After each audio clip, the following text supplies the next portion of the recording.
Adelante. Hola, buenas noches a todos los que nos siguen en estas transmisiones en vivo de Morena Socialista. El día de hoy, como todos los martes, pues estamos haciendo estas videocharlas, pues con el objetivo de seguir contribuyendo a la formación política dentro del movimiento. Y pues el día de hoy nos toca de hablar sobre un tema muy interesante, que es el significado de la caída del muro de Berlín, un tema que nos parece pues muy relevante en nuestros días, tanto desde el aspecto histórico como el aspecto teórico. Y vaya, yo creo que tiene muchas vertientes que se puede ver desde el punto de vista de la izquierda en general. Y es un tema muy interesante, pues el día de hoy nuestro compañero Gil Mayorga pues va a darnos una pequeña introducción de este tema, no sin antes recordarle pues a todos los compañeros que nos siguen en estas redes sociales que nos puedan apoyar dándole like al video, compartiendo, comentando. Estamos aquí en vivo en Facebook Live. También recordarles que tenemos nuestro canal de respaldo en YouTube que se llama Morena Socialista. Ahí también pueden pasar al YouTube, suscribirse, darle me gusta, comentar ahí también en el canal de YouTube. Hay que recordar que ahorita los videos estos de las charlas ya el Facebook nos los está eliminando, pero tenemos el canal de respaldo en YouTube, ¿no? Ahí pueden ver todas las charlas que hacemos todos los días martes. Entonces, pues ahí están todas nuestras redes sociales, comentarles que pueden visitarlas. Tenemos nuestra página web también, morenasocialista.org.mx, donde también pueden seguir todos nuestros artículos. Ahí también pueden revisarlo. Pues hablamos en general de muchos temas, tanto de teoría marxista como de Morena. Y pues bueno, yo creo que pues sin más, pasamos empezamos la charla. Le daremos la palabra a nuestro compañero Gil Mayorga. Pues adelante, Gil. Sí, gracias Edgar y buenas noches a todos. Esta es precisamente una charla que tenemos para la cuestión de, ahora sí que la formación del bloque soviético y la cuestión del muro de Berlín, que es, bueno, digamos, algo que está, como digamos, mucho en la prensa, ¿no? Hasta nuestros días. Pero bueno, vamos a hacer un poco de historia, vamos a remontarnos al origen de la cuestión. Finalmente no es otro que, digo, tampoco nos vamos a ir tan atrás. Lo fundamental es la parte de la Segunda Guerra Mundial, con la caída de la Alemania nazi. O sea, si seguramente muchos hemos escuchado o visto películas o libros acerca de la caída del nazismo. O sea, finalmente Rusia, bueno, la Unión Soviética en ese momento es invadida por la Alemania nazi, pero viene el contragolpe soviético y pues caen los principales territorios, el ejército alemán y el gobierno alemán se derrumban. Hitler muere en su famoso búnker al lado de su esposa y de varios de los colaboradores cercanos, y los generales alemanes sobrevivientes pues firman la paz con la Unión Soviética. Después llegan los ejércitos aliados que estaban llegando a través de Francia, y lo que va a ocurrir es que de acuerdo a los tratados entre la Unión Soviética, Inglaterra, Estados Unidos y Francia, pues la Alemania después de la guerra va a quedar dividida en secciones. O sea, una parte quedó ocupada por Estados Unidos, otra por Francia, otra por Inglaterra y otra por la Unión Soviética. Entonces, a Berlín, que era la capital de Alemania, pues también queda dividido en sectores, cada uno correspondiendo a una de las potencias donde que habían participado en la guerra. Entonces así queda, digamos, el escenario de posguerra. O sea, una Alemania dividida y pues prácticamente arrasada por los fuertes combates y toda la destrucción que ocurrió. O sea, finalmente ese ejército se desplomó sobre todo en el frente oriental, pero muchas ciudades alemanas fueron bombardeadas por Estados Unidos e Inglaterra. Ahora bien, la posguerra para Alemania pues va a ser no solo difícil en términos económicos, sino políticos, porque finalmente su destino queda en manos de las potencias.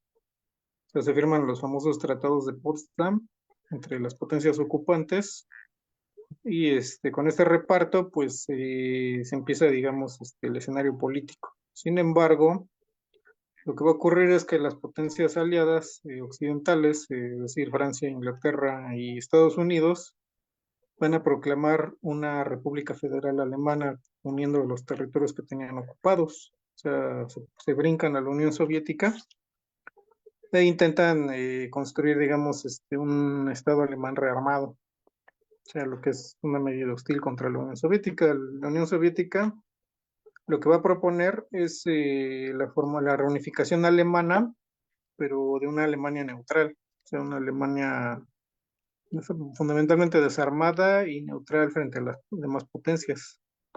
Pero pues esto obviamente es rechazado, no querían pues una Alemania desnazificada, ¿no? O sea, los aliados no pretendían, digamos, cambiar tan a fondo el escenario político alemán y proclaman una República Federal Alemana, la posterior RFA, que pues básicamente va a restaurar el poder de muchos grupos nazis, o sea, muchos de sus funcionarios militares, jueces, y los famosos millonarios de la época del nazismo pues van a ser reinstalados, van a ser prácticamente repuestos en sus posiciones y de poder y desde ahí pues van a dirigir muchas de las políticas. Además, pues, muchos científicos y agentes de la Gestapo, del ejército, de las SS van a ser pues, reivindicados incluso no solo en Alemania, sino en los propios Estados Unidos y por ejemplo en países como Canadá.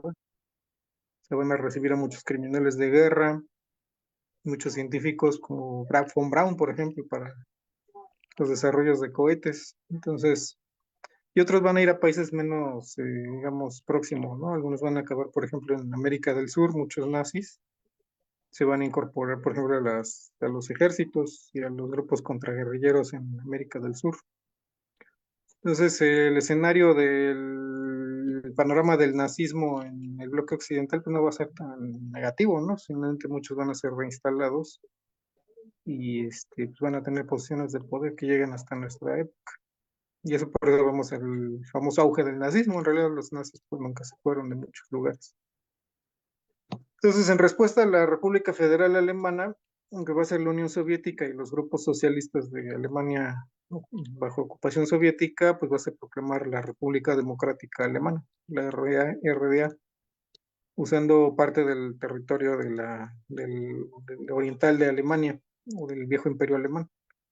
Una parte de ese territorio se va a dividir entre Polonia y la Unión Soviética, es lo que se llama hoy Kaliningrado, o sea que es parte de Rusia. Silesia y aparte de Prusia Oriental, pues van a incorporarse a Polonia y el resto del territorio va a conformar la República Democrática Alemana. La República Democrática Alemana sí va a emprender una política de desnazificación, o sea, se van a detener entre 180.000, 250.000 nazis, van a pisar la cárcel y se va a destituir, por ejemplo, el 80% de los profesores, porque eran nazis. Porque hay otro mito, ¿no? Se dice o se sostenía que los nazis eran una pequeña minoría de mentes que habían tomado el poder en la Alemania de esa época y que el pueblo pues no había tenido nada que ver. En realidad la cantidad de nazis era muy grande. O sea, tan solo si se cuentan los reclutas del ejército, las SS, la Gestapo, policías, jueces, burócratas, pero el nazismo contaba con muchas simpatías entre la misma población. O sea, el nazismo era una realidad al final de la guerra todavía. O sea, quizá muchos nazis no eran criminales de guerra, pero no dejaban de ser nazis, no dejaban de ser partidarios del viejo régimen fascista.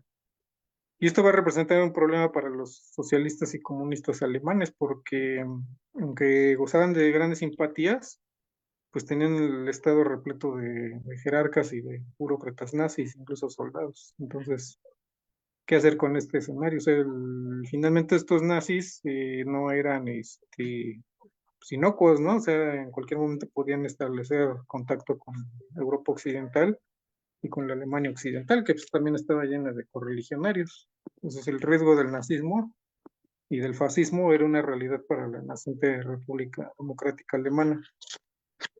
Entonces, eso es en términos políticos. En términos económicos, el escenario era terrible.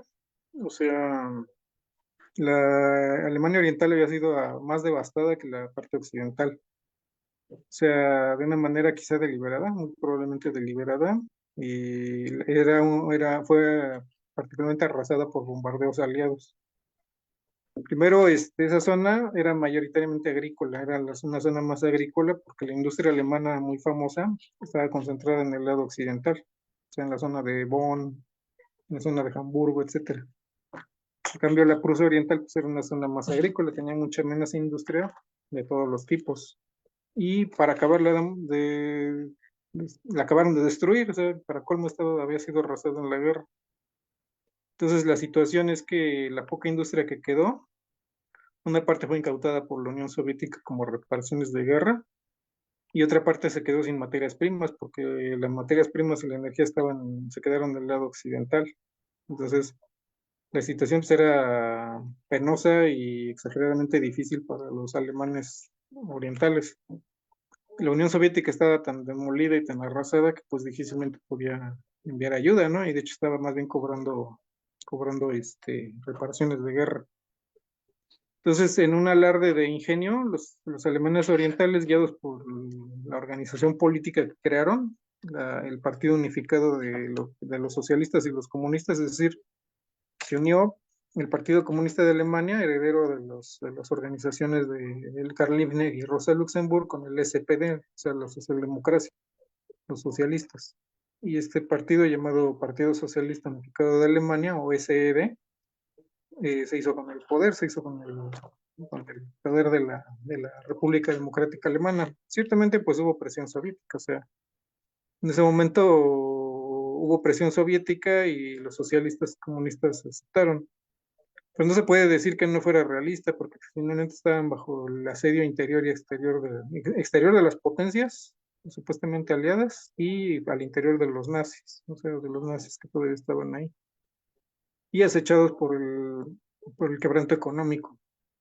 Entonces lo que hicieron pues fue reforzar esa parte de la economía, por ejemplo, ya que no tenían hidrocarburos y todavía no llegaba la ayuda soviética, lo que hicieron fue explotar el mineral lignito. O sea, el lignito es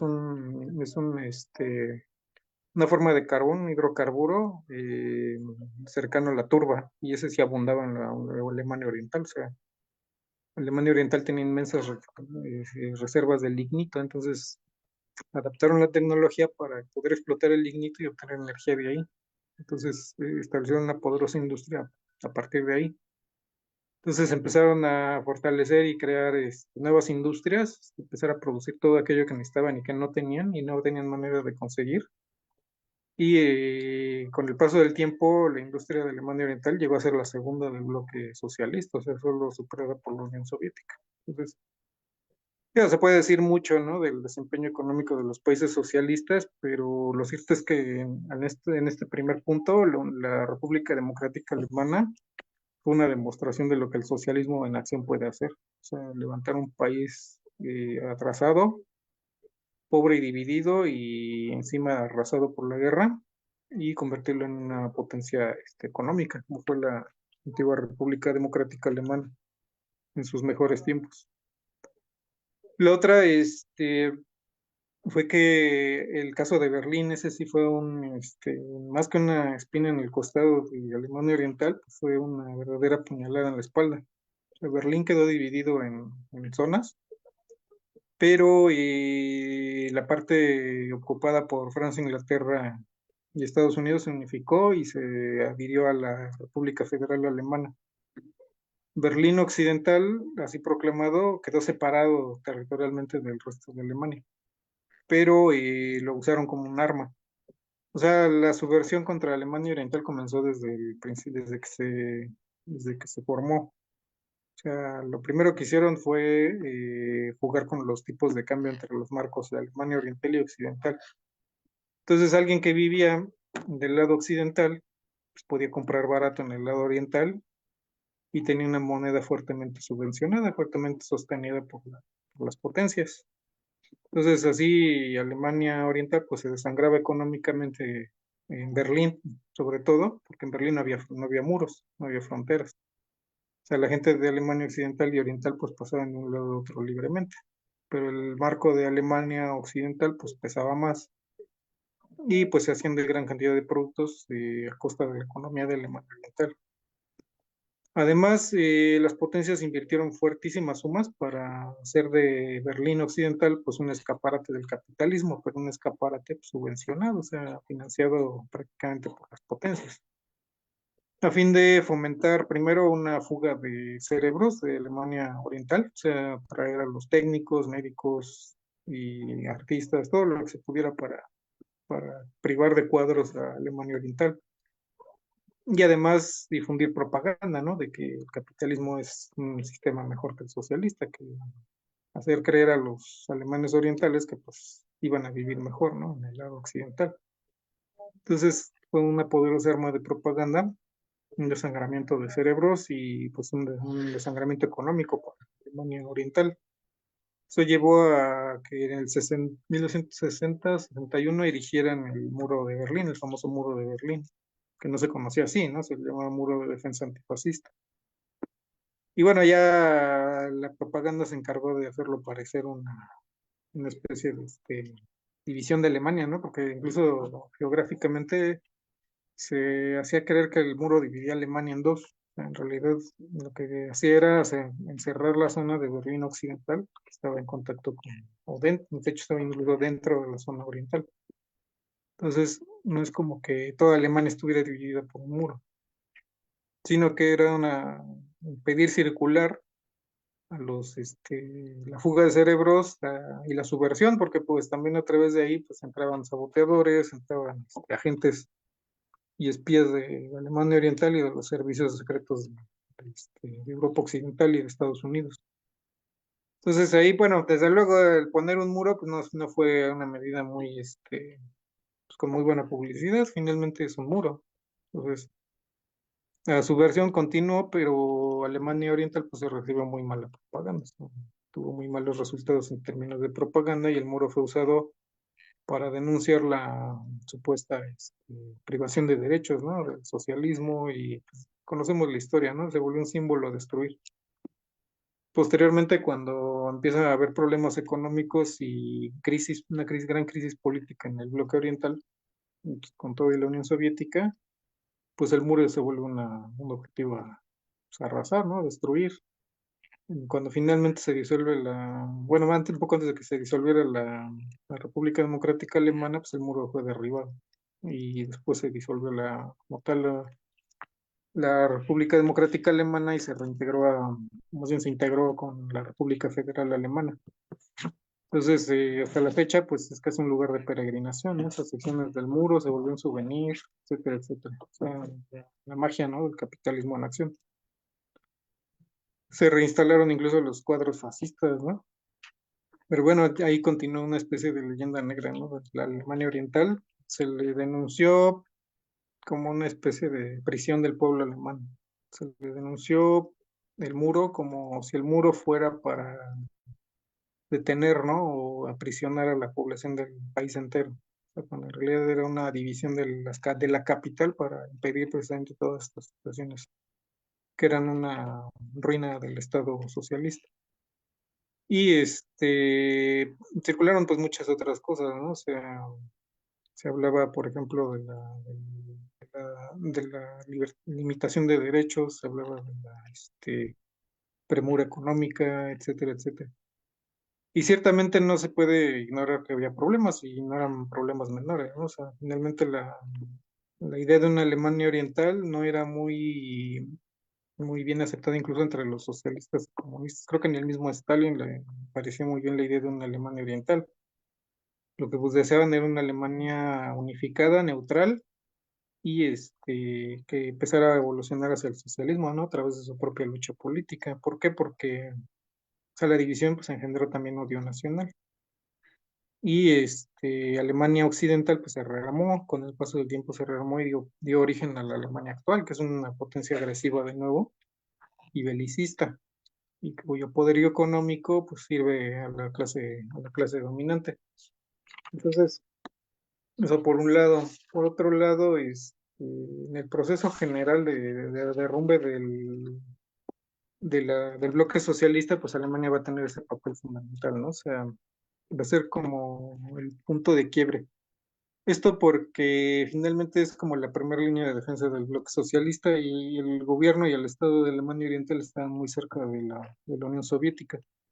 En un periodo posterior a la formación de la República, y la Unión Soviética incluso devolvió industrias que se había incautado, empezó a devolverlas, y Alemania Occidental pues ya jugó un papel económico importante. Ahora bien, era, si no un país boyante, sí un país bastante industrializado y que tenía también una producción agrícola importante. Pero vinieron temas de los problemas y eso todavía es una polémica, digo, aquí podemos abonar un poco. Hay muchos otros temas derivados. Aquí nada más podríamos mencionar que la parte importante del proceso ya de fin de la República Democrática Alemana y también de la misma Unión Soviética fue el periodo que empezó con la famosa perestroika y el glasnost. O sea, de hecho podríamos ir un poco atrás. Hubo una rebelión masiva en 1953 en varios países, incluyendo la República Democrática Alemana. Y eso dio paso a la revisión del 20 Congreso del Partido Comunista de la Unión Soviética, o sea, la famosa comunicación de Khrushchev. Entonces, en esa jornada de ese congreso llevó un proceso que se llamó desestalinización. O sea, se revisó el papel de Stalin en los años previos y pues se inició un proceso que en principio se buscaba o pretendía eliminar toda esa parte, ¿no? De la represión y de la falta de libertades en la Unión Soviética para dar paso a un socialismo, digamos, verdaderamente existente, ¿no? Decían, o eso pretendía supuestamente Khrushchev.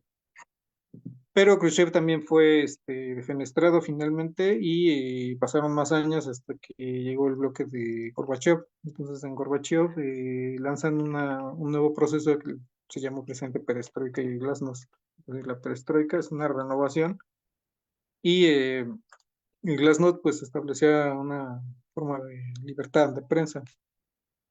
Entonces lo que ocurrió, sin embargo, pues ya para nosotros ya es historia ya pasada, ¿no? O sea, en su momento había como mucha incertidumbre de qué significaba y hacia dónde iba a conducir. Para nosotros ya no es sorpresa, ¿no? Ya tenemos los resultados a la vista.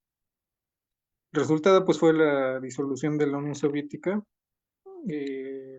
cambio al capitalismo, de todo el bloque oriental, o sea, todos los países del antiguo bloque soviético, y incluyendo Alemania Oriental. Ahora bien, podemos hacer una pequeña crítica y en eso a lo mejor podemos abundar más a lo largo de esta charla que a lo mejor lo negativo, digo, lo positivo a lo mejor de la perestroika y del glasnost, pues era reconocer una problemática, ¿no? Que estaba siendo muy silenciada, que era un poco la parte económica, que era pues la ineficiencia o burocratización del aparato, pero y ya bueno, y también la cuestión política, ¿no? O sea, la necesidad de establecer un verdadero control obrero, la necesidad de establecer verdaderas libertades para los trabajadores. En su parte negativa, podría decirse que esta perestroika y glasnost descansaban en lugares comunes de la propaganda burguesa. O sea, hablaban de libertad en abstracto, hablaban de democracia en abstracto, proponían en economía de una manera más o menos velada, pues era privatizar la economía soviética y establecer el criterio de eficiencia en la competencia, o sea, basarse en la competencia al igual que cualquier país capitalista. O sea, no proponen ni siquiera una NEP o un esquema parecido al actual de China, es decir, proponían básicamente regresar no solamente a los principios del capitalismo, sino al funcionamiento capitalista de una sociedad rusa modernizada, o sea, como que querían de alguna manera mantener los avances tecnológicos y organizativos e industriales de la Unión Soviética, pero ya pasando a un esquema netamente capitalista. Y así lo hicieron, pero pues fue un desastre porque al privatizar la economía se derrumbó, o sea, en Rusia pasó y no se ha recuperado hasta la fecha. O sea, los países sobrevivieron, obviamente, pero no se lograron objetivos de implantar, ni, ya no digamos un capitalismo imperialista plenamente funcional, sino pues una especie de potencias de segundo orden que buscan sobrevivir. Y pero también es curioso que viendo los discursos que se traían, pues era hacer este tipo de reformas, pero para reforzar el socialismo, ¿no? Entonces hablaban de establecer la competencia, una democracia burguesa, etcétera, para crear un socialismo verdadero. Entonces era una contradicción. Lo que sí se puede decir es que precisamente para establecer un verdadero socialismo, o para mantenerse en la lucha por el socialismo, pues lo que tendrían que haber defendido pues era el escenario de la lucha de clases y reconocer el papel del imperialismo, porque también en el marco de la perestroika y del glasnost, la palabra imperialismo desapareció y parecían tener la idea de que en esos cambios que estaban realizando iban a tener el apoyo y la solidaridad y la buena voluntad de las potencias imperialistas, empezando por Estados Unidos. O sea, es difícil medir hasta qué punto Gorbachev y sus seguidores creían realmente que Estados Unidos les iba a ayudar, o que iba a ser mínimamente solidario, o que iba a ser iba a ver con buenos ojos que la Unión Soviética pasara suavemente a un capitalismo, digamos, reforzando a la Unión Soviética o una Rusia desarrollada. Y pues eso ni de ninguna manera. Bueno, no ocurrió, efectivamente, y la verdad, no solo a la distancia, yo creo que en el momento tenía que ser difícil ver algo así como posible. O sea, en Estados Unidos siempre han gobernado presidentes así, tipo Reagan, tipo Bush, etcétera, Nixon, etcétera, que tenían entre sus objetivos pues, la destrucción de la Unión Soviética. Y ahora se está demostrado que ni siquiera era solamente la Unión Soviética, ¿no? O sea, uno de sus objetivos es destruir Rusia, o sea, quieren destruir Rusia, y destruirla no quiere decir necesariamente arrasarla económicamente, sino repartirla. O sea, Rusia para ellos es demasiado grande, ya empezando incluso por el solo el término geográfico. Para Estados Unidos y Europa Occidental, Rusia es demasiado grande. Quieren repartirla en áreas de influencia, como al estilo del viejo imperialismo, incluso China se les hace grande. Entonces su idea es colonial, a veces en un sentido estrecho, a veces en un sentido un poco más amplio, pero su oposición a Rusia era por dos causas. O sea, primero que era socialista. No quiere decir que ya fuera el socialismo acabado, ¿no? O que no hubiera conflictos, pero el solo hecho de que fuera socialista ya era un problema para Estados Unidos. Y segundo, la Unión Soviética, pues detrás veían a Rusia. Se veían a un país enorme con una cantidad inmensa de recursos que podía usarlos para su propio beneficio. Entonces, el hecho de que Rusia usara su propio petróleo, su propio gas, sus propios minerales, su propia agricultura para su propio beneficio, pues era intolerable. O sea, el hecho es que los máximos dirigentes de la Unión Soviética, empezando por Gorbachev, parecen haber simplemente olvidado esta parte, ¿no? De que Estados Unidos, pues no es amigo de nadie, ¿no? O sea, cuando ve un país, lo primero que ve son sus recursos y cómo puede aprovecharlos y su mercado, obviamente. Entonces, lo que emprendieron, pues no tenía muchas esperanzas en realidad. O sea, esperar que iban a contar con el capitalismo como un colaborador y que se iban a unir pacíficamente a un concierto de naciones, pues o fue fue una ingenuidad muy grande o fue algo más tramposo y siniestro, ¿no? O sea, una colaboración en marcos ya de términos de espionaje, ¿no? Inteligencia. Entonces, el hecho es que entre los conflictos económicos se ha mencionado mucho que la ineficiencia, la burocratización y esto son lo que colapsó al bloque socialista. Y pues obviamente ese es, digamos, el motor, ¿no? De todo este proceso. Pero frente a una población movilizada políticamente, estos problemas no hubieran sido tan graves. O sea, una población movilizada políticamente en el marco de la lucha de clases no hubiera sido tan importante. Y puede sonar un poco peculiar, pero me explico. Finalmente, La lucha por el socialismo es una lucha de clases y no tiene por qué ser suave ni necesariamente pacífica. Entonces, los conflictos que enfrentaron los trabajadores soviéticos fueron mucho más duros en la guerra civil y contaban con muchos menos recursos que en la época soviética posterior. Aquí lo que se conjugó fue el hecho de que esta ineficiencia y este burocratismo se complementó con la emergencia de las naciones antagónicas, o sea, las nacionalidades soviéticas empezaron a antagonizarse fuertemente entre sí, empezaron a demandar más y más derechos nacionales. Y el hecho de que buena parte del trabajador soviético había sufrido un proceso de aburguesamiento, probablemente por el hecho de haber reforzado el estímulo material sobre el estímulo moral. O sea, eso es toda una polémica, no le vamos, yo creo que no la vamos a poder resolver aquí ahorita, pero es algo sobre lo que, por ejemplo, el Che Guevara llamaba mucho la atención. O sea, él sostenía que no se podía descansar en la construcción del socialismo puramente en estímulos materiales. Y no le falta razón, porque los estímulos materiales tienen su limitación, ¿no? En situaciones económicas comprometidas, pues esos estímulos pueden ser muy escasos y pueden hacer que el trabajador se enajene frente al Estado socialista. Entonces, de alguna manera sí tiene que haber un estímulo moral importante en la construcción del socialismo o el paso del socialismo al comunismo.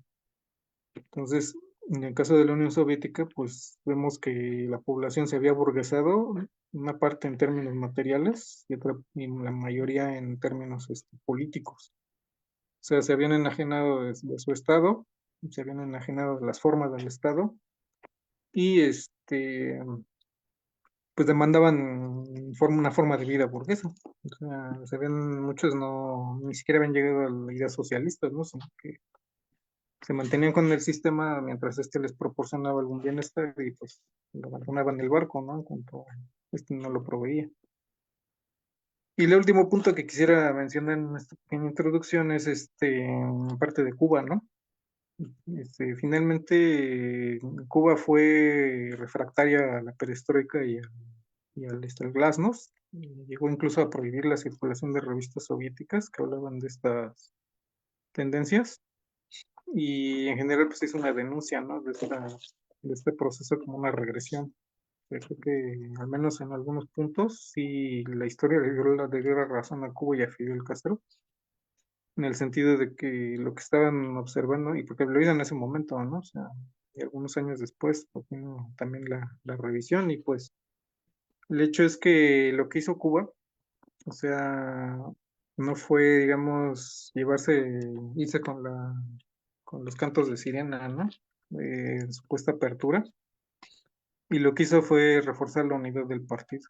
O sea, y demostró que en un país pequeño la unidad del Partido Comunista Cubano fue determinante para mantener el régimen socialista vigente, algo que no ocurrió en la Unión Soviética, que como les menciono, o sea, las nacionalidades pues agarraron cada uno por su lado y los trabajadores pues no estaban comprometidos con el Estado soviético.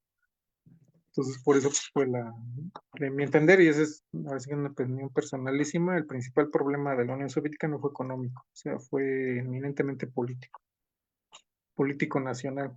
Entonces, una población movilizada, repito, políticamente por el socialismo, podría haber superado estas dificultades, incluso mucho, muy fácilmente. Y ahí está la parte cubana, ¿no? O sea, la parte cubana no tuvieron ese problema nacional, obviamente, una población casi homogénea y políticamente se comprometieron en la unidad del partido y dando más y más herramientas a los trabajadores. Y se han mantenido incluso en condiciones económicas muchísimo más duras que las que se enfrentaban en los 80 para el bloque socialista. Entonces, por eso es determinante, o sea, la parte política es determinante y esos son dos conceptos que no se deben pasar por alto como se hizo en la Unión Soviética, ¿no? O sea, la parte de la lucha de clases, el socialismo es lucha de clases, no es un llegar a un puerto seguro, es el comienzo de una lucha de clases quizá mayor, y el imperialismo, o sea, mientras el socialismo no es un sistema mundial, está en lucha permanente contra el imperialismo, y el imperialismo no da respiro, no puede cambiar de tácticas, pero no va a cambiar de estrategia. Y eso es algo que ningún dirigente socialista puede olvidar nunca. Entonces, pues yo dejaré esta introducción ahí y pues volveré el micrófono para las participaciones. Gracias. Muy bien, pues gracias Gil por esta introducción. Como decimos, es un tema bastante relevante. No sé si haya compañeros que deseen participar, de los que están conectados en el Zoom. Ahí sí pueden ir levantando su mano también para cualquier comentario, duda, observación, ¿no? A mí lo que me llama, yo mientras voy participando en lo que se animan los compañeros, ahí también si hay comentarios en el Face, lo checamos. Yo mientras voy comentando, ¿no? Lo que decía Gil acerca de Cuba. eh, una vez que cae el muro de Berlín tuvo un impacto muy fuerte, ¿no? En la moral de los comunistas a nivel internacional. O sea, muchos de los países, no solamente colapsó la Unión Soviética y se desintegró, sino que muchos de los partidos comunistas a nivel, internacional colapsaron, ¿no? Y también mucho de su militancia de plano también tuvo un efecto, moralizante, en contra, ¿no? Jugó moralmente en contra. A mí no me tocó directamente, ¿no? Esa generación, ¿no? Quizá yo todavía estaba muy chico, pero, por ejemplo, aquí en México, pues de plano colapsaron, ¿no? Las organizaciones socialistas, comunistas, se creó un nuevo eh, partido que en este caso era el PRD, ¿no? El PRD no necesariamente era socialista o comunista, aunque muchos de sus militantes sí los eran.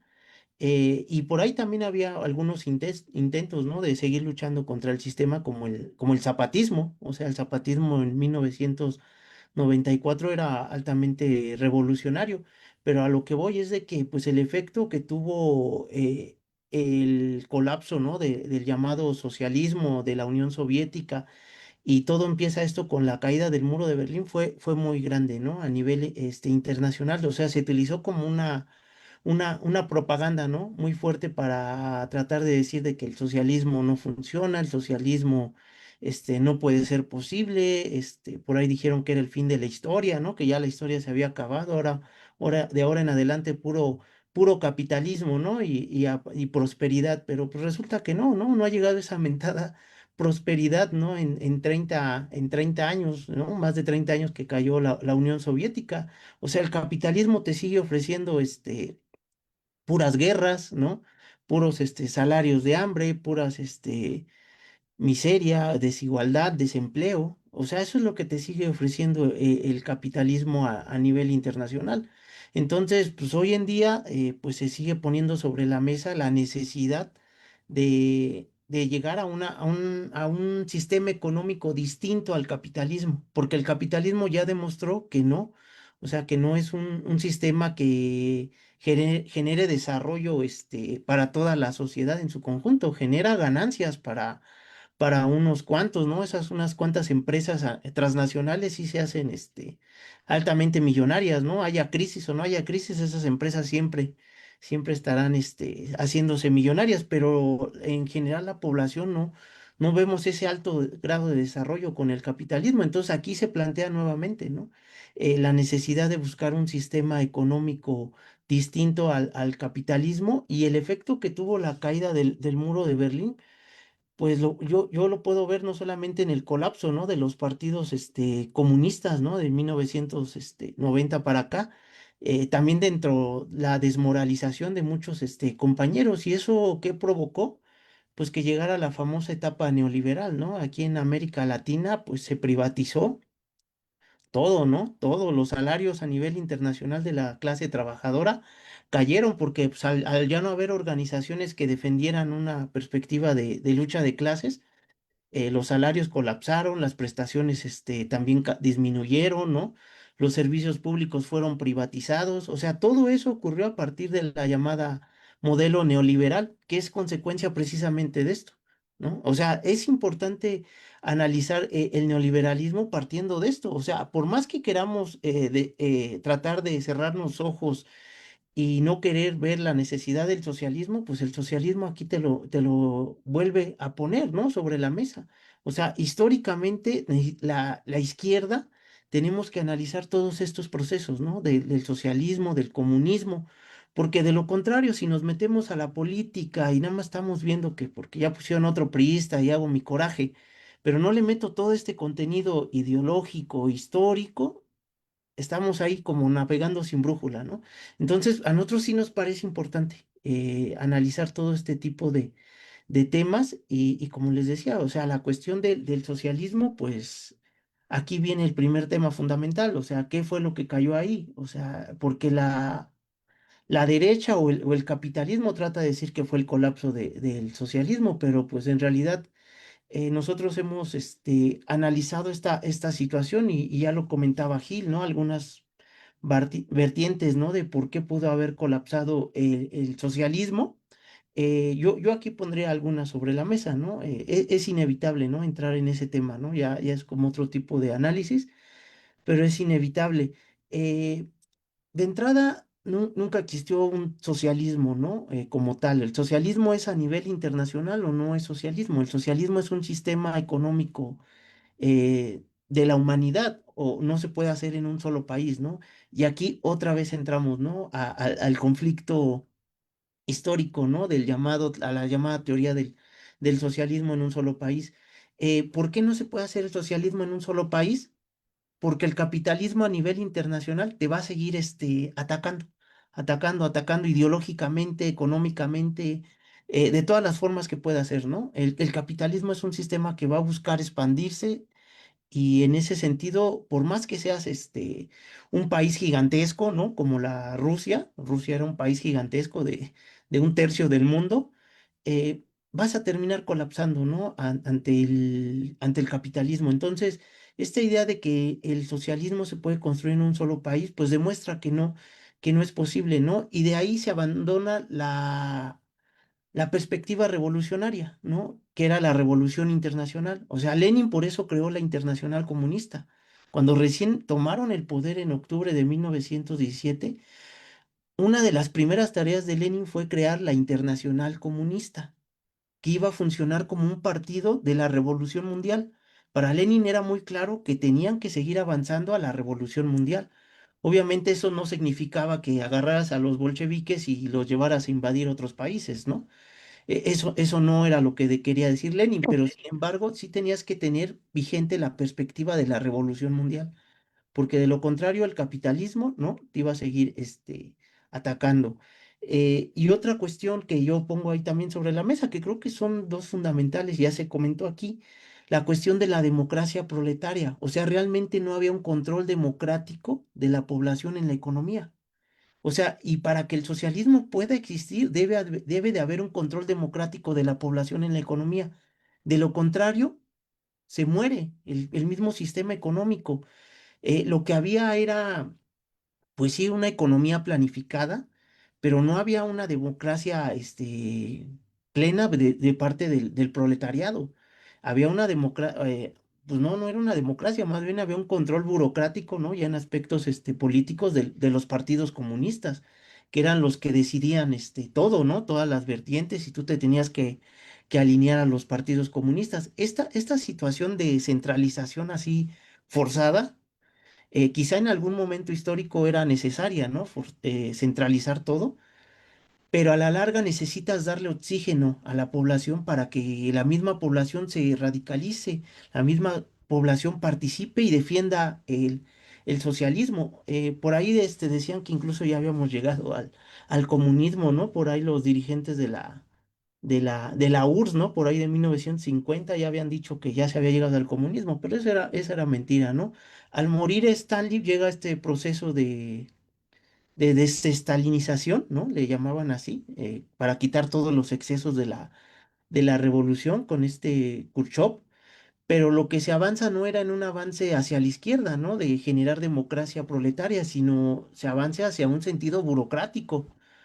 O sea, no quitaron los excesos de la revolución en un sentido proletario, sino en un sentido burocrático. Entonces, pues todos estos partidos comunistas eran élites burocráticas, dirigentes con muchísimo dinero, o sea, casi otra clase social, ¿no? Era lo que se había formado ahí. No eran ni propiamente burgueses, pero tampoco eran proletarios.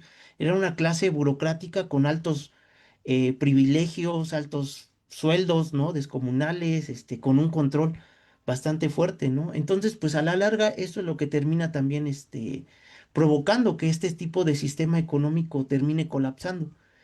Porque ya lo comentaba Gil, o sea, si realmente la población hubiera tenido un control, obrero, una participación democrática, eh, hubieran salido adelante los problemas económicos. O sea, Cuba lo resistió, porque en Cuba sí tienen esta, o al menos sí tenían la perspectiva esta revolucionaria, ¿no?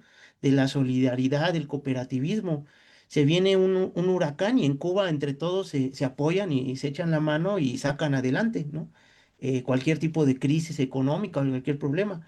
En el caso de los bloques de los países socialistas, pues estos ya no era así, ¿no?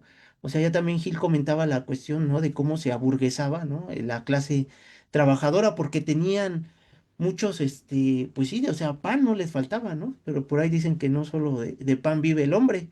O sea, también tienes que tener otro tipo de perspectiva, revolucionaria, que era lo que le faltaba a la población, de estos países de los bloques socialistas, porque tenían buenos salarios, prestaciones y el mismo Estado te proporcionaba buenos servicios médicos, de educación, salud, vivienda, transporte público, o sea, todo era muy, muy accesible, ¿no? Pero realmente lo que faltaba era avanzar, ¿no? Avanzar a más. Entonces, yo creo que también esto fue parte del colapso, ¿no? Que significó la caída de los llamados países socialistas. Pero bueno, yo mientras lo dejo ahí en mi participación, no sé si alguno de los compañeros quiera participar, hacer algún comentario, o si no, regresamos con Gil.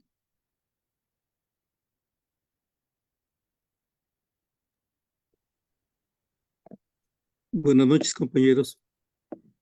Yo tengo una pequeña observación. Bueno, no es una observación, es una pequeña participación en este sentido. O sea, a la caída de Alemania, se lleva a cabo la creación del muro de Berlín. No, hasta 1969. O sea, eso permitió pues, que de alguna manera u otra hubiera una interconexión entre los rusos, los soviéticos y los alemanes, o sea, así como que de alguna manera transfiriendo esa forma de vida o de sistema que ellos estaban llevando. Entonces, parece ser que en 1950, Gorbachev empieza, o sea, es como una bisagra, ¿no? De la época del socialismo real con lo que posteriormente iba a empezar a manifestarse de otra manera, ¿no? O sea, como lo que Gorbachev empezó a crear en 1970, creo, más o menos, lo que era la famosa perestroika, y a partir de ahí le empiezan a dar un contenido diferente a lo que pues, o sea, ya vienen trabajando desde ese entonces, parece ser hasta llegar a 1989 cuando revienta de alguna manera o se colapsa el muro de Berlín. Pero eso traía consigo o estaba aparejado pues el paso del un socialismo rudimentario o burocrático, no sé, a empezar a enrolarse en o integrarse en un movimiento tal que iba posteriormente a provocar la caída de ese socialismo por real, ¿no? O sea, ese sería lo que yo eh, recuerdo pues un poco sobre ese periodo. Eso es, compañeros. Muy bien, gracias compañero. No sé si alguien más quiera comentar, si no, regresamos con Gil, quiera comentar.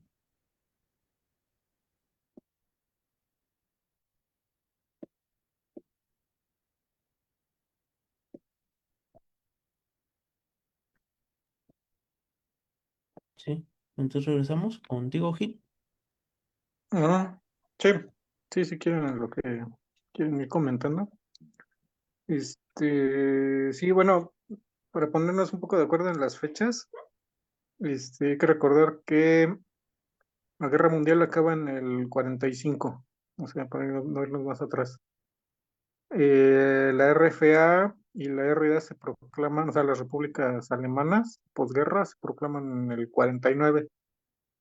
Todavía Stalin vive hasta 1953 y en los 100 años, en el 56, viene el 20º Congreso de la Unión Soviética, que es la desestalinización. O sea, es como la primer perestroika, guiada por Khrushchev. Entonces él va a estar varios años en el poder y lo defenestran. No tengo ahorita la fecha exacta, pero fue varios años después, creo que 5 o 6 años. Entonces termina, digamos, ese experimento y suben de nuevo, pues básicamente funcionarios stalinistas vuelven como tanto al poder. Brezhnev, etcétera, ¿no? O sea, hay como varios. Gorbachev sube al poder en los 80s, o sea, llega al poder en los 80s y lanza la perestroika, más o menos por esas fechas de como entre el 85 y el 89. El muro de Berlín el muro de Berlín se construyó en el 60-61 y se derribó en el 89. Todavía la RDA, la República Democrática Alemana, todavía existe un año más o menos, se termina en 1990. La Unión Soviética se disuelve formalmente en el 1991. O sea, todavía existe, aunque ya no es la misma Unión Soviética, ¿no? Ya tenía una Asamblea Nacional, tenía un presidente, y de hecho ya Gorbachev ya no tenía poder real. O sea, el poder real en esa época ya era Yeltsin, el famoso Yeltsin, que era presidente pero de la Federación Rusa. O sea, que no hay que olvidar la estructura de estos países era un poco singular, porque por ejemplo, la Unión Soviética era la unión de la Federación Rusa más una serie de países, ¿no? O sea, Ucrania, Estonia, Letonia, Lituania, Bielorrusia, Moldova, Georgia, Armenia, Azerbaiyán, Kazajstán, Turkmenistán, Kirguistán, Azerbaiyán y Kazajstán. Entonces, todos estos países eran la Unión Soviética. Entonces, cuando se disuelve la Unión Soviética, todos estos países se separan y la Rusia actual que conocemos es la antigua Federación Rusa Soviética. Y a su vez, la Federación Rusa es una federación de repúblicas, tiene como 20 repúblicas más al interior, territorios autónomos, o sea, es un mosaico de nacionalidades a lo extenso, ¿no? O sea, hay muchísimas lenguas, en las cuales la principal pues es el ruso, pero no es la única. Entonces hay muchísimas nacionalidades, tanto asiáticas como europeas. Entonces de ahí vienen muchos conflictos. Por ejemplo, el de Chechenia fue uno de los que cerró sangrientamente el periodo soviético. O sea, Chechenia es una pequeña república en el Cáucaso que buscó su independencia y entabló una guerra civil contra el ejército ruso. Y fue sangrienta, fueron de hecho creo que 2 o 3 guerras. Y solo finalizaron cuando subió Putin al poder y pues aplastó, ¿no? La última rebelión chechena. Dividió a los chechenos, por ejemplo, y una facción importante de milicias chechenas, de hecho, se unió a Rusia, ¿no? Incluso esos chechenos hoy combaten por Rusia en Ucrania. Bueno, pero bueno, eso ya es otra historia. Otro conflicto que acabó sangrientamente, pues fue Yugoslavia, ¿no? Ese ya es como mucho más famoso, porque fue el conflicto entre serbocroatas, ¿no? Serbios por un lado, croatas por el otro. La Federación Yugoslava pues, bombardeó, ¿no? Incluso sus propias ciudades con aviación. O sea, luego viene la guerra civil de Bosnia, Herzegovina, y pues una crueldad inmensa, ¿no? O sea, gente que había vivido varias décadas. Ahí, en los años 90, la disolución de la Federación Yugoslava, pues acabó en un mar de sangre, ¿no? Porque fueron como los conflictos de la Guerra Mundial, o sea, muchos de los serbocroatas ya se habían enfrentado de manera sangrienta en la Segunda Guerra Mundial, muchos eran fascistas y otros eran antifascistas. Entonces, ese conflicto nacional quedó ahí larvado durante el periodo yugoslavo y volvió a estallar después de la disolución, o sea, un exterminio, ¿no? De bosnios, serbios, croatas. Entonces sí hay había muchas pendencias nacionales latentes. Incluso ahora, ¿no? O sea, todavía hay muchas pendencias. Uno de esos saldos, pues, es la guerra actual, ¿no? Entre Ucrania y Rusia. Ucrania y Rusia disputan fronteras y disputan poblaciones y están inmersos en una guerra proxy, como así se le llama, ¿no? Una guerra por procuración de la OTAN. O sea, finalmente Ucrania se volcó a la alianza con la OTAN, siendo un país exsoviético, ¿no? Y ruso, o sea, podríamos decir que o los dos países de Rusia y Ucrania son ucranianos o son rusos, los dos, y pues es lo mismo, ¿no? O sea, estamos hablando de nacionalidades demasiado cercanas.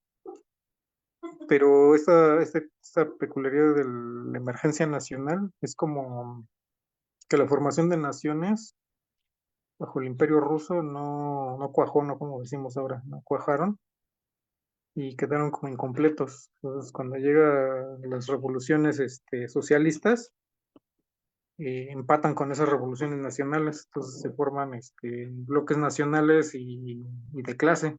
Entonces eso aceleró la revolución, pero el hecho es que como ya denunció, Lenin denunció mucho esto a sus últimos días, él entabló una lucha frontal contra el nacionalismo gran ruso, como él decía que el nacionalismo gran ruso podía enterrar a la naciente Unión Soviética, porque estaba creándose una burocracia. Y la burocracia que después llamaremos estalinista, pues no solamente era una burocracia así aislada o una estatal, ¿no? Sino que era una burocracia nacional gran rusa, con predominancia del elemento nacional ruso. Y que esto estaba pues creando una afrenta nacional en otras nacionalidades pequeñas, por ejemplo los ucranianos. Entonces lo que llamaba Lenin es que tenía que evitarse a toda costa que el problema nacional se volviera explosivo. Y eso ocurrió finalmente en los años 90, tanto en Rusia como en Yugoslavia. Entonces, sí, por ese lado, yo lo pondría en esos términos. O sea, y respecto a la evolución del socialismo, pues sí, o sea, yo creo que Edgar aquí, respecto a lo que menciona, creo que fue Alfredo, ¿no? Pues lo que menciona Edgar, finalmente el socialismo es un sistema mundial. O sea, como tal, lo que había eran estas repúblicas en el marco de la lucha socialista, o sea, la lucha por el socialismo, sobre todo en el periodo, digamos, leniniano, o sea, el periodo de la emergencia de la Unión Soviética, y después la extensión, ¿no? De los partidos comunistas y socialistas por el mundo. O sea, se forman una lucha, la lucha por el socialismo, por ejemplo, se entronca con el antiimperialismo, con la lucha antifascista. Y pero para realmente hablar de un sistema económico, pues tendría que hablarse de un sistema mundial. Lo que tenemos en cambio, pues es una lucha de clase contra el imperialismo. ¿Y qué pasa cuando el imperialismo se deja de lado en los análisis? Pues entonces ya se puede decir que estos partidos y países pues van en retroceso. O están pues buscando una tregua, ¿no? Que el imperialismo nunca les concedió. Pero en realidad pues lo que buscaban el imperialismo era ganar tiempo. O sea, y ahí viene en este proceso, pues vienen las famosas promesas a Gorbachev, ¿no? A Gorbachev le prometieron que la OTAN no iba a avanzar sobre Europa Oriental. Y el resultado fue que sí avanzó, y de hecho sumó muchos países ex-soviéticos inclusive al bloque de la OTAN. Y algunos de esos son los más agresivamente antirrusos, ¿no? O sea, como Estonia, Letonia, Lituania, o la misma Ucrania. Entonces, ahí está la mano del imperialismo y una fuerte elección, ¿no? Para todos los movimientos socialistas. O sea, otra vez el Che, ¿no? En el imperialismo, pues no se puede confiar ni tantito, ¿no? Sí, porque siempre si se siente en desventaja, va a buscar tregua, ¿no? Y si se siente como en ventaja, va a atacar. Entonces, por eso la lucha por el socialismo es la lucha por un sistema mundial. No por quedarse un socialismo en un país, porque solamente puede ser un socialismo fraccionario. O sea, ningún país puede tener todos los procesos productivos mundiales, o sea, que se necesitan para sobrevivir. Ningún país puede ser autosuficiente totalmente. La República Democrática Alemana, por ejemplo, producía muchísimas cosas, o sea, desde maquinaria, equipo, equipos fotográficos, toda clase de equipo científico, textiles, imprenta, fabricaba computadoras y todo y eso, pues aún así no podía ser autosuficiente. Y eso con el tiempo también va pesando, en términos económicos, en términos políticos. Pero lo que se necesita es tener a los pueblos en movimiento. O sea, es como el reto de un socialismo que triunfa en un país. O sea, no se trata de atrincherarse, sino cómo hacer que ese movimiento se extienda fuera de las fronteras, cómo hacer que la lucha por el socialismo continúe más allá de las propias fronteras, sin que eso signifique una intervención militar directa, desde luego. Pero pues yo pondría este comentario ahorita, para ver si hay otros comentarios. Muy bien, pues gracias, Gil. Pues no sé si quieran, hacer algunos últimos comentarios más. Está abierto el micrófono para los compañeros que quieran, participar. Ya también para ir concluyendo la charla,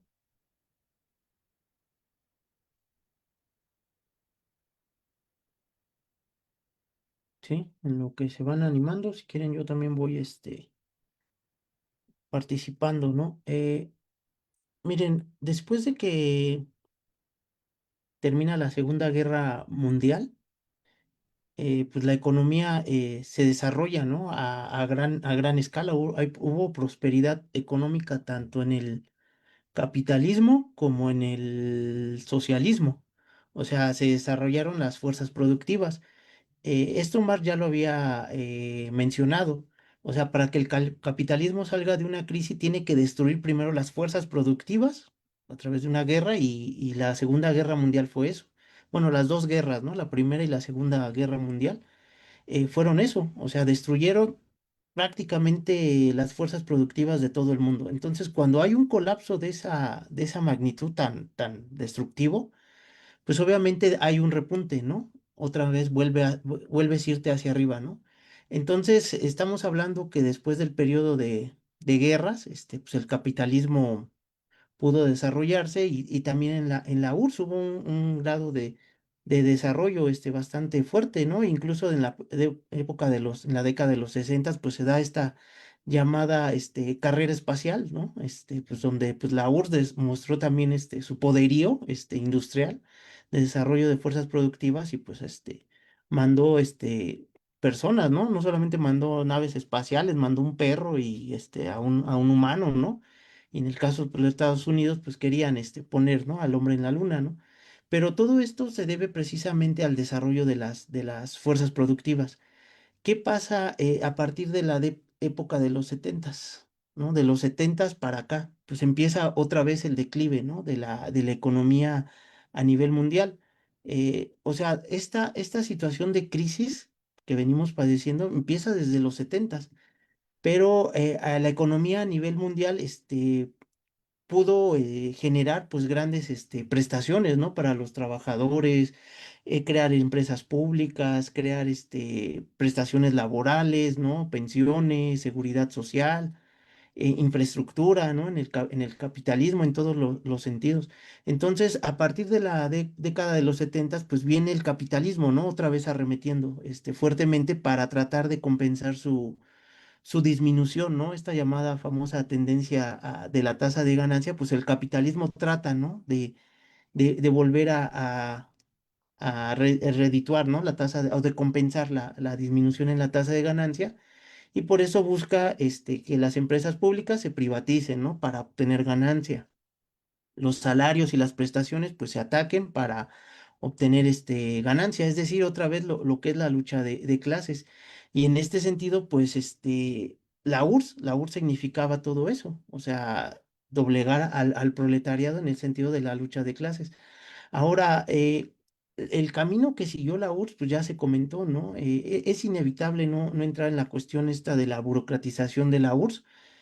La revolución bolchevique de 1917 desarrolló, ¿no? A gran escala la economía. Lamentablemente, pues se dio este proceso de burocratización. Algunos compañeros dicen que fue a partir de que llegó Khrushchev y hizo todo este proceso de desestalinización, pero en realidad Khrushchev era un burócrata que venía precisamente dentro conjunto, ¿no? De burócratas de la URSS, ¿no? Entonces era inevitable que dieran este giro, ¿no? O sea, dentro de sus propias filas del estalinismo salieron estas personas, Khrushchev, ¿no? Gorbachov y todos estos, tecnócratas, ¿no? Que poco a poco fueron, socavando la Unión Soviética. Y en 1991 tampoco, ya cuando colapsa la Unión Soviética, no es casualidad que todos estos burócratas, ¿no? Pues ahora que abandonaron la revolución socialista, pues no abandonaron el gobierno o el poder económico. De hecho, son grandes empresarios dentro de Rusia, ¿no? Son de los grandes dueños de las grandes empresas públicas. Allá en todo Rusia, pues no son ni completamente privadas, son como públicas, más o menos se manejan así. Pero todos estos burócratas saltaron a hacerse grandes empresarios y accionistas dentro de estas empresas paraestatales, ¿no?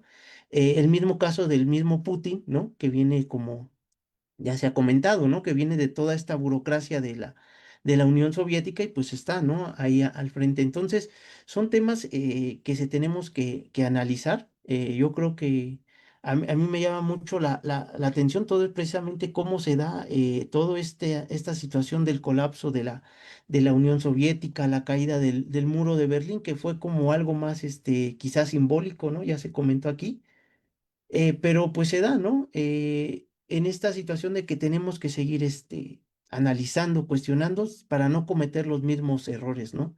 Y yo ya les había comentado la situación de que, pues sí, esta famosa burocratización o el aburguesamiento, ¿no? De la clase obrera en todos estos países del bloque soviético, ¿no? Pues, precisamente porque, pues, perdieron, ¿no? La perspectiva revolucionaria, sus direcciones, las direcciones de los partidos comunistas abandonaron la perspectiva revolucionaria.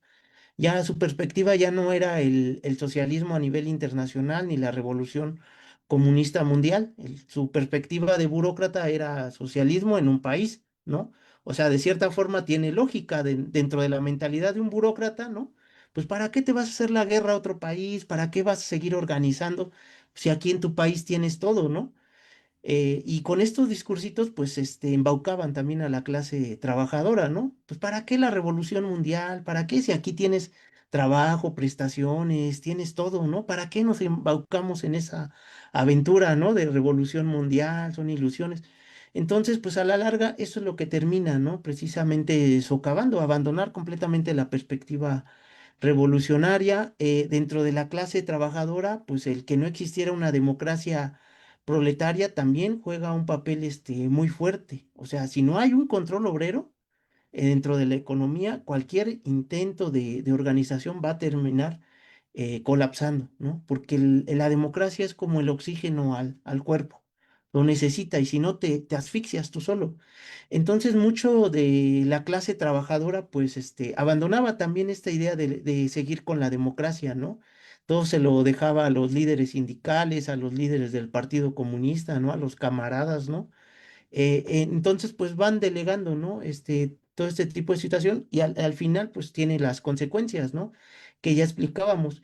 Y estábamos hablando que ahí a la clase obrera, pues no solamente le daban, programas sociales, ¿no? O sea, le estaban dando una calidad de vida muy, muy alta, ¿no? Pero finalmente, el capitalismo o el desarrollo de las fuerzas, productivas a nivel mundial, a nivel humanidad, estamos hablando, pues había alcanzado su límite, ¿no? Y era inevitable que terminara colapsando.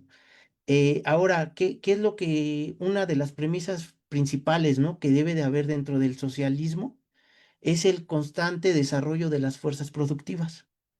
O sea, el socialismo para que pueda avanzar y empezar a destruir el capitalismo, y no estoy hablando de invadir países o guerra, ¿no? Que eso te significaría el mismo nivel de autoritarismo. Estamos hablando que el socialismo debe demostrar por la vía de los hechos que es un sistema económico muy superior que el capitalismo.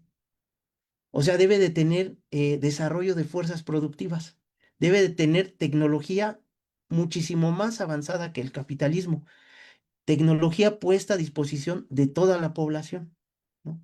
O sea, para que el socialismo pueda, pues, erradicar todo este tipo de lacras o pensamientos egoístas, ¿no? Que se hacen dentro de la sociedad capitalista, tiene que demostrar, ¿no?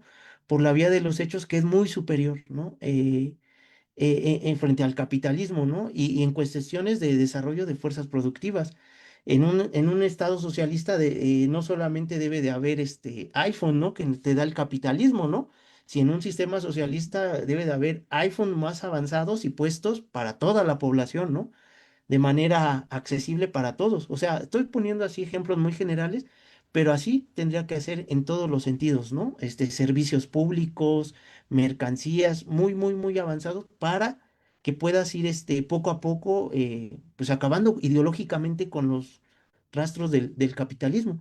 Y eso fue lo que no ocurrió precisamente en todos los países del bloque soviético. O sea, el capitalismo o la humanidad, ¿no? Llegó a un punto de que ya no se desarrollaban las fuerzas productivas y ahí están las consecuencias. El capitalismo sí entiende la dinámica, ¿no? De seguir lucrando y pues ahí se ven, ¿no? Pero bueno, yo lo dejo ahí, quizá luego habría que hacer varios videos, ¿no?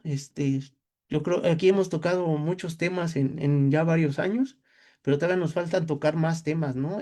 Por ejemplo, cómo era la vida en estos países de socialistas del bloque soviético, ¿no? Cómo era el proceso de Stalin, ¿no? De Khrushchev, Gorbachev, no sé.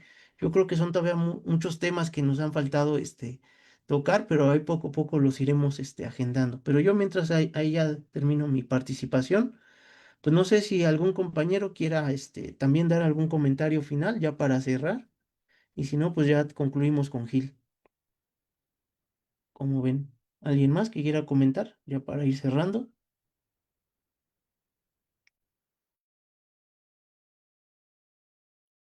¿No? Pues entonces regresamos con Gil, ya para concluir, ¿no? Sí, para concluir esta charla, sí, a lo mejor, bueno, dentro de la serie que estamos haciendo de la Unión Soviética, pues ya, ¿no? Ahí, cuando lleguemos a esta parte, ¿no? Podemos, así que explayarnos bueno, en la Unión Soviética en particular, ¿no? Porque obviamente ahorita los estamos viendo los puntos, digamos, dentro de un marco mayor, ¿no? Pero ahí ya nos podríamos, meter como más en detalle. Yo nada más, lo dejaría con una cuestión, a lo mejor anecdótica, de una lectura que hice hace algún tiempo. Hubo un agente soviético, era un diplomático, viajó en los años, en principios de los años 60, no, fines de los años 50. Viajó a México como diplomático y en un barco en el que venía, pues se topó con un joven muy simpático y se hicieron amigos en el viaje y este diplomático soviético le entregó su tarjeta de presentación. Unos meses después, este joven simpático que se había topado en el barco fue detenido y bueno, hubo una como redada, ¿no? Y su hermano y otros amigos fueron detenidos por la policía mexicana. Y pues ese joven simpático se llamaba Raúl Castro. Entonces, este diplomático soviético, pues, su tarjeta de presentación fue encontrada por la policía mexicana y pues generó un problema ahí. Entonces, en la embajada pues lo regañaron, lo mandaron de regreso a la Unión Soviética y pues lo condenaron prácticamente a un puesto menor, ¿no? O sea, no llegó a ser un gran diplomático, por lo menos no al principio. Años después, no muchos, estos jóvenes cubanos y un joven argentino pues llegaron al poder en Cuba después de una revolución. Y pues alguien se acordó de esa anécdota y fue a buscar a este joven diplomático que estaba creo que en una biblioteca o ahí por ahí arrumbado. Y lo llevaron como intérprete porque precisamente su carrera diplomática pues iba a ser en países de habla hispana. Entonces lo llevaron como traductor y se encargó de traducir en ese entonces creo que fue Anastas Mikoyan, era el funcionario que envió la Unión Soviética para hacer contacto con los revolucionarios cubanos. Y pues ahí se reencontró con Raúl, conoció a Fidel, conoció a Che Guevara y muchos años después se retiró. Creo que todavía vive y le tocó ver el derrumbe de la Unión Soviética. Este diplomático mencionaba a pregunta expresa de reporteros de Proceso, son los que le hicieron una entrevista entre muchas. preguntaron si creía que la Unión Soviética pues hubiera sobrevivido, ¿no? O sea, a la vista de que él tuvo la experiencia del lado soviético y conoció la experiencia de Cuba, porque estuvo viajando constantemente a Cuba muchos años. Entonces, él decía estar convencido de que la Unión Soviética podría haber emprendido una vía propia de desarrollo revolucionario o socialista o digamos político diferente al que emprendió, que podía haber tomado una vía cubana, una vía china, una vía rusa propia, o sea, para mantener, digamos, las conquistas de los trabajadores. Digo, ya sabemos, ¿no? O sea, pues es bien difícil decir, ¿no? Que un país hubiera tomado una alternativa a otra, ¿no? No es imposible, los países toman las alternativas que toman, ¿no? Pero lo que me llama la atención de este análisis que hace es precisamente que él tuvo a la vista la experiencia cubana, ¿no? Y bueno, había mencionado Edgar, por ejemplo, ¿no? Esta parte de las movilizaciones que Cuba emprende y que emprendió desde el principio, o sea, cuando suben al poder el movimiento 26 de julio y emprende iniciativas políticas, que es unificar a los partidos revolucionarios y movilizarlos en la producción, ¿no? Y movilizar a las masas en la producción, o sea, hacer de la producción una cuestión compartida por las masas. Y emprender acciones internacionalistas, o sea, las misiones de médicos, por ejemplo, o las misiones internacionalistas militares en África, o las campañas de alfabetización, etcétera. Entonces, hay maneras, o el socialismo debe buscar maneras, ¿no? De movilizar políticamente a las masas y no, pues no esperar todo de la planificación económica. O sea, no es la planificación económica por sí misma la que va a traer el socialismo. O sea, ese impulso organizativo revolucionario de las masas. A lo mejor esa sería un poco la lección que nos deja el tema y, bueno, entre muchas, ¿no? Y esta anécdota que les menciono del diplomático soviético en el México de los años 50, 60. Entonces, pues ya no alargaría más y yo creo que con esto concluiría la intervención. Y pues gracias. Muy bien, pues gracias Gil. Pues entonces yo creo que ya con esto nos vamos despidiendo a todos los que nos siguen en estas transmisiones en vivo o las ven diferido. Pues recordarles que nos apoyen dándole me gusta ahí al video aquí en Facebook, también compartiéndolo, eso también ayuda bastante, comentando cualquier tipo de interacción, pues ahí pues apoyen, ¿no? Para romper estos tipos de algoritmo. También recordarles pues que tenemos estos videos de manera diferida en el canal de YouTube de Morena Socialista y también para que pasen, se suscriban al canal, le den me gusta a los videos y también nos ayuden a compartir todo este tipo de charlas que nos parecen muy, muy importantes que se den este tipo de temas dentro de la formación política de los compañeros en la izquierda, ¿no? Y pues en general, pues ahí apoyen en cualquier tipo de redes sociales. Nosotros aquí estamos en nuestro perfil de Facebook de Morena Socialista ya de manera permanente. Ya llevamos ahí como 13 años impulsando todo este tipo de iniciativas. Y pues yo creo que ya con esto nos despedimos. Pues saludos a todos y pues seguimos en contacto. Buenas noches. ¿Podrían dar libros, pues, para apoyar este tema que acabamos de ver? Sí, después subo en el chat algunos Ok, obras. gracias. Ujú. Buenas Ok, noches. buenas noches. Ya, buenas noches. Buenas noches.